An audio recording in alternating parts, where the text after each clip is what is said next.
Hello ladies and gentlemen, and welcome to another Street Fighter 6 video. In today's video we'll be covering all the basics for the drive gauge, everything you can do with it, and how to counter all those options. But before we get into the video, please leave a like and subscribe to the channel if you find this video entertaining or helpful. Now let's begin. First up, let's start off with Drive Impact. If you press both heavy buttons or just L1 on modern, you will perform a Drive Impact. This will make your character do a forward moving attack that has 2 hits of armor. That's right, it has 2 hits of armor. This can be used to basically tank through pokes and get your way in on your opponents. It's kind of like a skip neutral button in some circumstances, but it really just allows you to armor through pokes, and if you do indeed get a counter hit and on another move, you get a full combo. So it's pretty rewarding. If you know when to time it and you can really catch your opponent off guard with it, you get a full combo punish and you get a lot of damage. But what are its properties and what beats it? Like I said, it has 2 hits of armor and moves your character forward quite a bit. This all changes in the corner. As you can see, I use Drive Impact and my opponent blocks it, but I still get a couple hits in and their block is negated.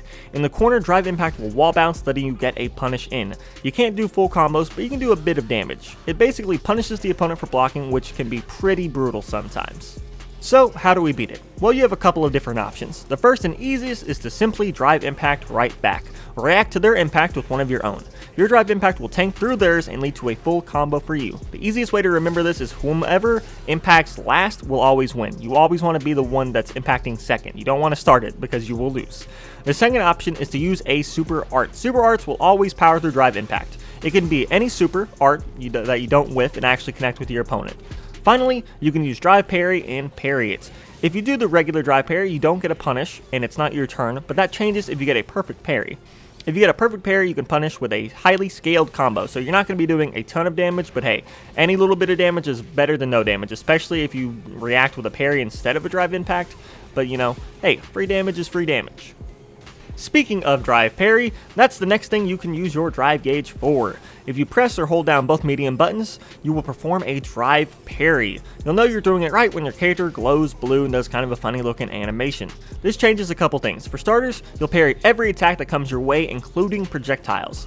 Basically, think of it as an all block button. You don't get a punish, but you are positive, so you do get to act first. This is great for when your opponent is trying to use mix-ups or you just don't feel like risking jumping over a projectile. Instead, you can use Drive Parry out of it instead. But what beats a Drive Parry? How can you counter it? For starters, just grab. Drive Parry always is beaten by grabs. So if someone is turtling up, hit them with a spicy grab and shut them down. One of my favorite tactics to do is do an empty drive rush into a grab to really catch them off guard. Speaking of Drive Rush, what is a Drive Rush? Drive Rush is a mechanic that sends your character forward.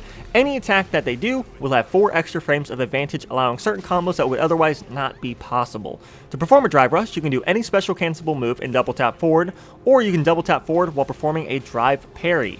As I said, it will send you forward with frame advantage, letting you link things that normally wouldn't be possible and extending your combos for even more damage. Also, it's pretty fast, letting you catch your opponent off guard, so you could use it in neutral to go for a grab, or to start enforcing any mix-up your character might have. Plus, going for a long-reaching low is a good way to start your offense. It's fast, it goes low, you have that advantage, so you know, always look out for what your character could do specifically out of Drive Rush to really get your offense going.